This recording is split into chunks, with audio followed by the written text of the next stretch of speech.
मांगा कि वो आएँ और ललई सिंह यादव जी के बारे में, उनके आंदोलन के बारे में कुछ बताएंगे माननीय दीपू यादव जी।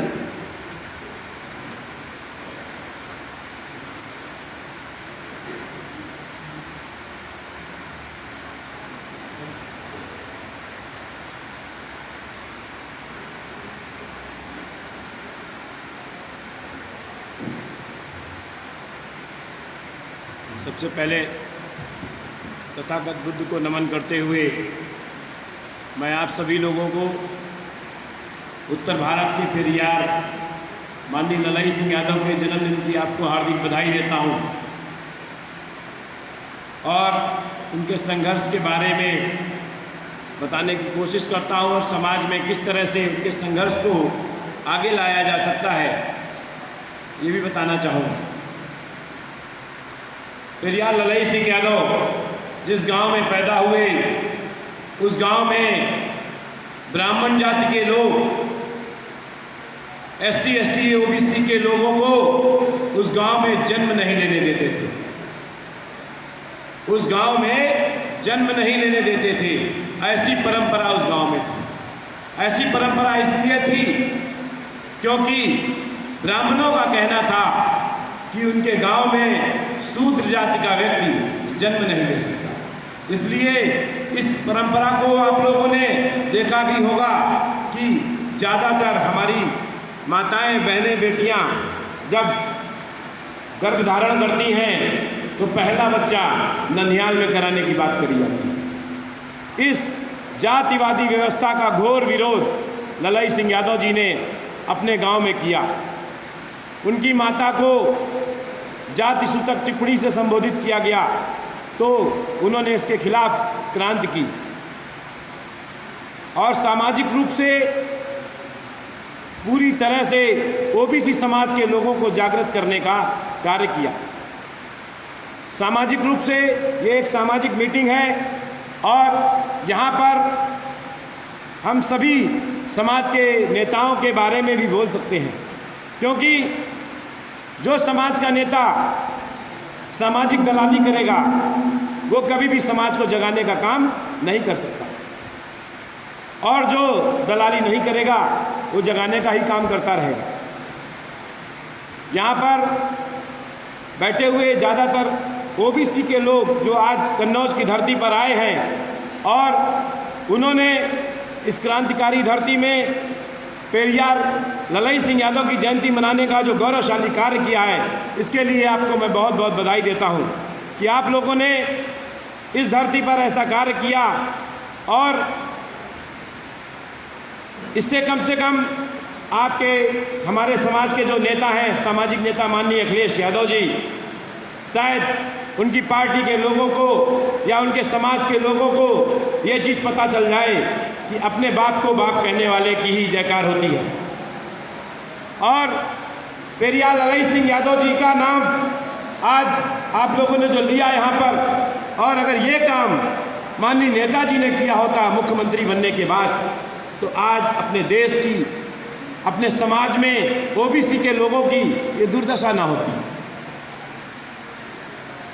समाजवादी पार्टी के मैंने कई नेताओं से सुना, वो माननीय ललई सिंह यादव जी का नाम तक नहीं जानते, नाम नहीं जानते हैं, जबकि ललई सिंह यादव जी ने OBC समाज के लिए संघर्ष करते हुए अपने पूरा जीवन लगा दिया। सामाजिक स्तर से मैं बात शुरू करना चाहता हूँ। यहाँ पर मैं एक जानकारी लेना चाहता हूँ केवल कि हमारे जो OBC समाज के जो लोग हैं वो हाथ खड़ा करें। OBC समाज के लोग, क्योंकि अगर इस कार्यक्रम में OBC समाज के लोगों की हिस्सेदारी होती है तो ये बहुत बड़ी बात है। और OBC के लोगों को समझना होगा कि आप लोगों को हक अधिकार कैसे प्राप्त करने हैं। ललई सिंह यादव जी ने जो अखंड रामायण पाठ होता है, जिसमें OBC के लोगों को गाली सुनाई जाती है, ढोल गंवार शूद्र पशु नारी सकल ताड़ना के अधिकारी, ये अखंड रामायण पाठ होता है। और इस अखंड रामायण पाठ में शूद्र और नारी जाति का पूरी तरह से अपमान किया जाता है। इस अपमान को जब पेरियार लालई सिंह यादव जी ने समझा तो उन्होंने रामायण जला दी। रामायण जलाई, उनके ऊपर मुकदमे लिखे गए और वो सुप्रीम कोर्ट से मुकदमे जीत कर आई। तो ओबीसी के लोगों को ये समझना होगा कि इस रामायण में ढोल गंवार शूद्र पशु नारी ही क्यों लिखा गया, क्योंकि रामायण एक ऐसा घटिया ग्रंथ है जो समस्त नारी जात को अपमानित करता है और ये एक ऐसा ग्रंथ है जो हमारे ओबीसी समाज को गाली देने का कार्य करता है। शूद्र, भारत में हिंदू समाज को 4 वर्णों में बांटा गया, ब्राह्मण, क्षत्रिय, वैश्य, शूद्र। आप जानने की कोशिश करिए कि इस चौपाई में तुलसीदास ने शूद्र ही क्यों लिखा, ब्राह्मण क्यों नहीं लिखा, क्षत्रिय क्यों नहीं लिखा, वैश्य क्यों नहीं लिखा। मैं आप लोगों से एक निवेदन और करता हूं अपनी बातों को शुरू करने से पहले कि यहाँ जो लोग आए हैं, मैं आप लोगों के बीच में जागृति करने के लिए आया हूँ। आप लोगों की आस्था पर चोट करने के लिए नहीं आया हूँ, आपके दिमाग पर चोट करने के लिए आया हूँ, क्योंकि जो मानसिक गुलामी होती है वो दिमागों में होती है और अगर इस मानसिक गुलामी को आपने नहीं छोड़ा तो आप आने वाली पीढ़ियों को मौत के मुंह में जाते हुए देखेंगे। आप देखेंगे कि ब्राह्मण, क्षत्रिय, वैश्य नहीं लिखा गया, शूद्र ही लिखा गया। ज़्यादातर ओबीसी के लोग ऐसा सोचते हैं कि जो शूद्र लिखा गया है ये एससी लोगों के लिए लिखा गया है। ऐसा बिल्कुल नहीं है। एससी समाज के लोगों को ब्राह्मणवादी लोग अछूत कहते हैं। अछूत कहते हैं, पंचम वर्ण में उनकी गिनती की जाती है। तो जितनी भी शास्त्रों में गालियां लिखी हैं, जितने भी शास्त्रों में अपमान लिखा है, वो ओबीसी के लोगों को लिखा गया है। आप देखिए, तेली समाज के लोगों को ब्राह्मण कहता है कि तेली का सुबह सुबह मुंह नहीं देखना चाहिए, तेली का मुंह नहीं देखना चाहिए। तो इसका मतलब तेली ओबीसी समाज में होता है, अछूत समाज में नहीं। अहिरों को गाली सुनाई जाती है, अहिर चाहे जितना पड़ जाए 3 गुणन से हीन, कहा जाता है, ऐसा कि नहीं कहा जाता। तो जो समाज हमको गाली सुनाता है उस समाज को हम अपनी खोपड़ी पर बिठा के घूम रहे हैं, ये हमारी बर्बादी का कारण है। और उसके खिलाफ हमें लाठी डंडा लेके नहीं लड़ना है, अपने दिमाग से लड़ना है। ब्राह्मण जाति का लड़का क्या किसी भी एससी एसटी ओबीसी के माता बहन के भाई के पैर छूता है क्या? नहीं छूता है। किसी का छुआ हो तो हाथ खड़ा कर दीजिए हमको जरा। किसी ओबीसी भाई के, किसी भी एससी भाई के पैर ब्राह्मण का बच्चा छुआ हो तो हमारे जरा सामने हाथ खड़ा कर दीजिए। अगर उसने पैर नहीं छुआ है तो वो युद्ध नहीं करता हमसे, वो हमसे साइलेंट युद्ध करता है। उसी तरीके से उसने पहले आपकी खोपड़ी में धर्म डाला, धर्म डाला। ओबीसी के लोगों को हिंदू धर्म होने का कोई भी प्रमाण पत्र नहीं मिलता है। किसी के पास ओबीसी का, यहाँ पर कितने लोगों के पास ओबीसी का प्रमाण पत्र है? हाथ खड़ा करिए जरा। ओबीसी का जाति आधारित प्रमाण पत्र कितने लोगों के पास है? लगभग सभी के पास होगा। तो लिखा पढ़ी में, संवैधानिक व्यवस्था में आप ओबीसी हैं और हिंदू धर्म का प्रमाण पत्र किसी के पास नहीं होगा। है क्या किसी के पास? तो सबसे पहले हमको सामाजिक क्रांति करने के लिए, अपनी विचारधारा को बदलने के लिए अपने बोलचाल का तरीका बदलना होगा। बोलचाल का तरीका क्या है? आपसे अगर कोई पूछता है कि आप कौन हो, तो हमारे ओबीसी के लोग कहते हैं हम हिंदू हैं। हिंदू का कोई सर्टिफिकेट सरकार नहीं देती है। देती है क्या? तो आप लोगों से अगर कोई पूछता है कि आप क्या हो, तो सबसे पहले ओबीसी कहना शुरू करिए कि हम ओबीसी हैं। और ओबीसी समाज के लोग और आप सब इकट्ठा भी हैं देखिए कैसे इकट्ठा हैं आप। गड़रिया होता है, ब्राह्मण ने उससे कहा कि तुम बकरी पालोगे, तुम बकरी पालोगे, तुम्हारा लड़का बकरी पालेगा, तुम्हारा नाती बकरी पालेगा, तुम्हारी पीढ़ी दर पीढ़ी बकरी पालन का ही काम किया जाएगा। अहिर के लिए व्यवस्था बनाई गई कि तुम भैंसी पालोगे, तुम्हारा लड़का भैंसी पालेगा, तुम्हारी पीढ़ी दर पीढ़ी भैंसी पाली जाएंगी। तो यह व्यवस्था इस देश में ब्राह्मणों ने हमारे ओबीसी समाज के लिए बनाई और इस व्यवस्था का विरोध बाबा साहेब अम्बेडकर ने किया और आपके लिए ये व्यवस्था की कि भले अहिर का पिता भैंसी चरा सकता है, लेकिन अगर अहिर के पिता ने अपने बच्चे को पढ़ाया लिखाया आगे बढ़ाया तो मास्टर, डॉक्टर, वकील से लेकर मुख्यमंत्री, रक्षा मंत्री तक बन सकता है। यह व्यवस्था डॉक्टर अम्बेडकर ने ओबीसी के लोगों के लिए की, लेकिन ओबीसी के लोगों को यह बात समझ में नहीं आई। आपको धर्म समझ में आया, धर्म, तो इस धर्म को आपको छोड़ना होगा।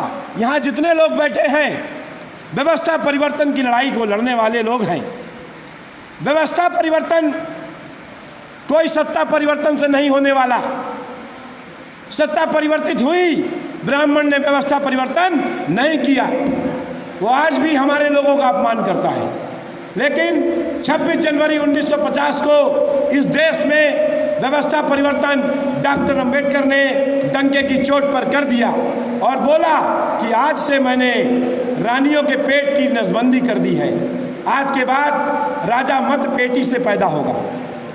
तो आप देखते होंगे कि गांव में छोटा से छोटा आदमी प्रधान बन जाता है, छोटा सा नरेंद्र मोदी जैसा व्यक्ति तेली जाति में आकर पहले नकली तेली जाति में आता है और प्रधानमंत्री बन जाता है।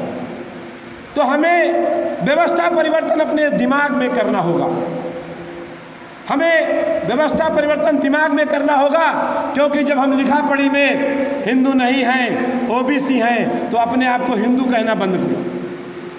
जब आप अपने आप को हिंदू कहना बंद करेंगे तो ब्राह्मण हिंदू मुस्लिम की लड़ाई कैसे लड़ाएगा? ब्राह्मण से पूछिए तो वो कहता है कि मैं ब्राह्मण हूँ।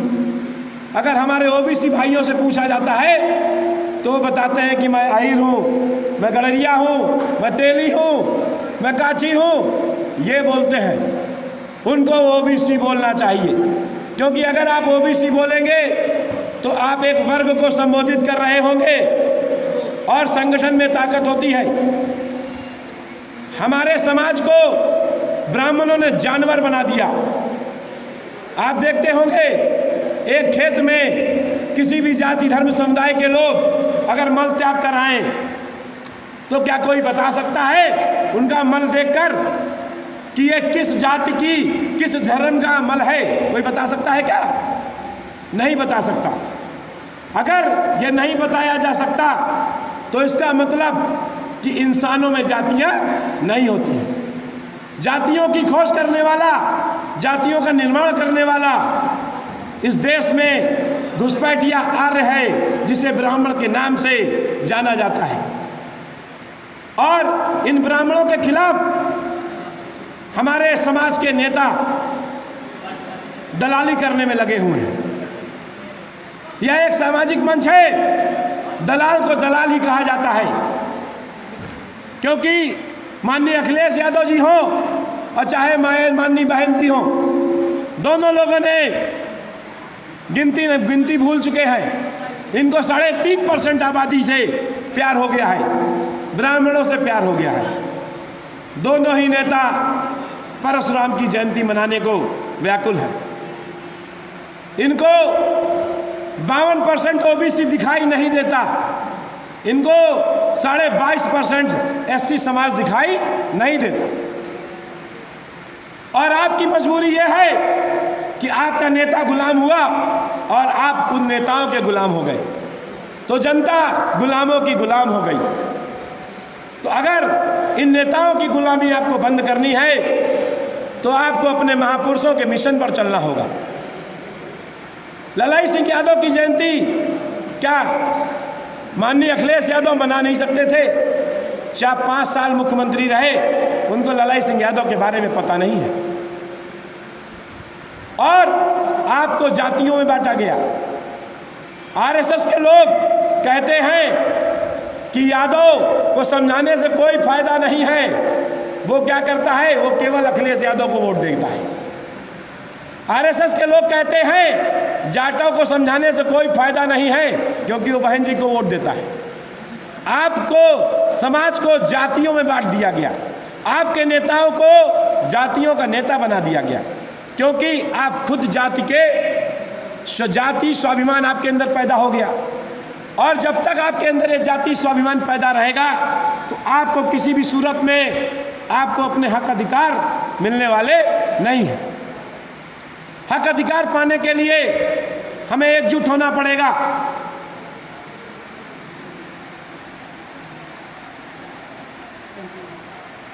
आज हमारे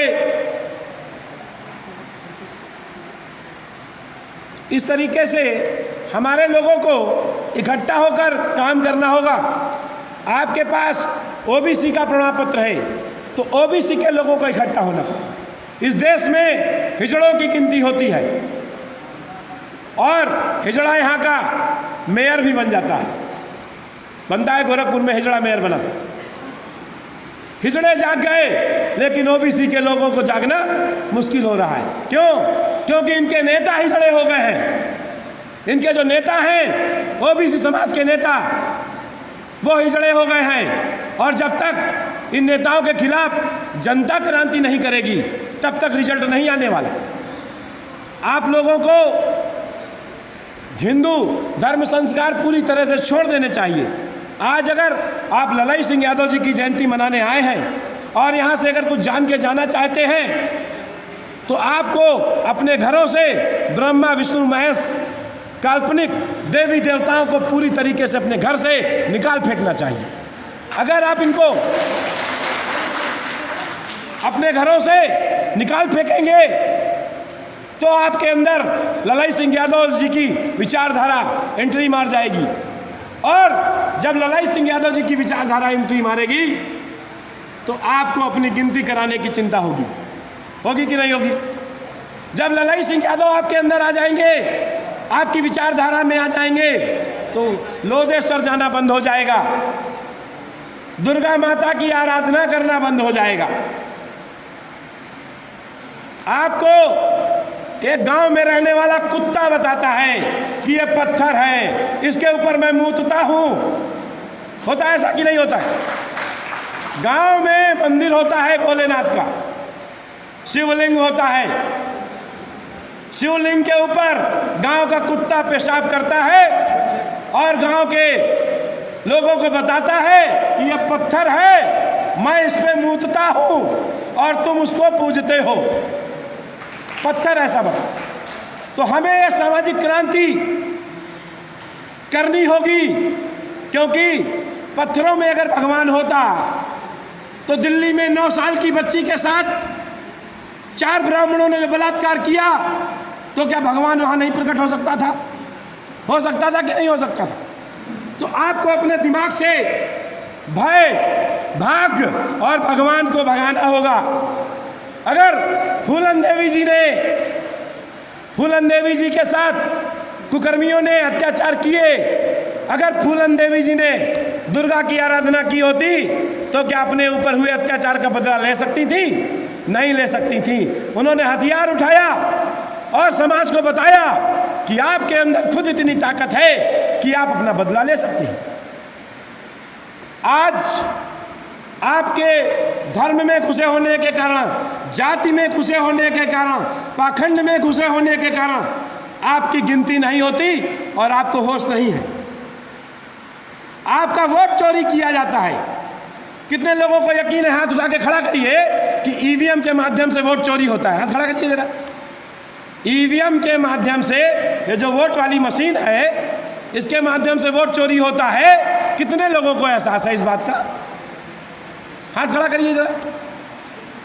अगर ईवीएम से वोट चोरी होता है तो ईवीएम से वोट चोरी के खिलाफ अगर आपका नेता आपके समाज का नेता लड़ाई नहीं लड़ता है तो उसने कहीं ना कहीं दुश्मन से समझौता कर लिया है और उस समझौते में आपका नुकसान होने वाला है। उस समझौते में आपका नुकसान होने वाला है। इसलिए अगर आज यहाँ पर जो लोग बैठे हैं, सिर्फ इतने ही लोग, क्योंकि मैं पूरे देश के लोगों को संबोधित नहीं कर रहा हूँ, यहाँ बैठे हुए इतने ही लोग अगर आज प्रतिज्ञा कर लें कि आज से आप अपने घरों से ब्रह्मा विष्णु महेश को हटाकर ललाई सिंह यादव और डॉक्टर अंबेडकर की विचारधारा को अपने दिलों में समा लेंगे तो कल से आप ओबीसी की जाति आधारित जनगणना की लड़ाई लड़ सकते हैं, ईवीएम हटाने की लड़ाई लड़ सकते हैं। क्योंकि जब तक ईवीएम नहीं हटेगी तब तक आपकी सरकार नहीं बन सकती।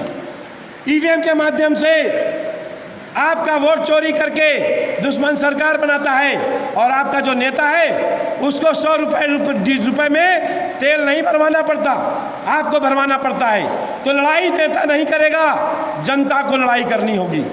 एक जन आंदोलन तैयार करना होगा और बिना जन आंदोलन तैयार किए आपको अपने हक अधिकार किसी भी सूरत में नहीं प्राप्त हो सकते। यह एक सामाजिक कार्यक्रम है। इस सामाजिक कार्यक्रम के तहत मैं आप लोगों से यह निवेदन करता हूं कि अगर आप लोग एकजुट होकर जन आंदोलन की योजना बनाएंगे, अपने गांव-गांव, गली-गली और पूरे नाते रिश्तेदारी में इस चीज़ का प्रचार करें कि ईवीएम के खिलाफ हमें लड़ाई लड़नी है, हमें अपनी गिनती करानी है, ये मेहनत आपको करनी होगी। क्यों? क्योंकि मीडिया बिका हुआ है, नेता बिका हुआ है। आपका नेता बिका हुआ है, वो आपकी आवाज़ नहीं उठाने वाला। मीडिया बिका हुआ है, वो आपकी आवाज़ दिखाने वाला नहीं। तो आपको इकट्ठा होकर, एकजुट होकर, एक संगठन के बैनर के तले एक योजना बनाकर एक लड़ाई लड़नी होगी और बिना लड़ाई लड़े आपको हक अधिकार नहीं मिलने वाले। समय थोड़ा कम है, इसलिए मैंने जो गलत बात कह दी हो आपसे उसको अपना बेटा भाई समझ के माफ़ कर दीजिएगा और अगर मैंने आपसे कोई बात सही कही हो तो उसको अपने ज़िंदगी में आत्मसात करने की कोशिश करिएगा और यही सच्ची श्रद्धांजलि होगी ललाई सिंह यादव जी को। और जो एक नारा बुलंद करिए आप लोग, जय मूल निवासी का। हमारे इस देश में मूल निवासियों के साथ समस्या है। आज ये कार्यक्रम हुआ, इस कार्यक्रम के बाद अगर यहाँ बैठे हुए लोग ही केवल इस नारे को बुलंद कर देंगे तो पूरे देश में प्रचार होगा। नारा क्या है? बोल 85 जय मूल निवासी। ये एक ऐसा नारा है जो SC ST OBC माइनॉरिटी के लोगों को इकट्ठा करता है। ये एक ऐसा नारा है जो दलालों को दूर करता है। ये एक ऐसा नारा है जो दुश्मनों के अंदर दहशत पैदा करता है। इस नारे को जब आप बुलंद करेंगे तो आपका नेता जो दलाली करने में लगा है वो भी सुधरने की कोशिश करेगा, ऐसा मेरा विश्वास है।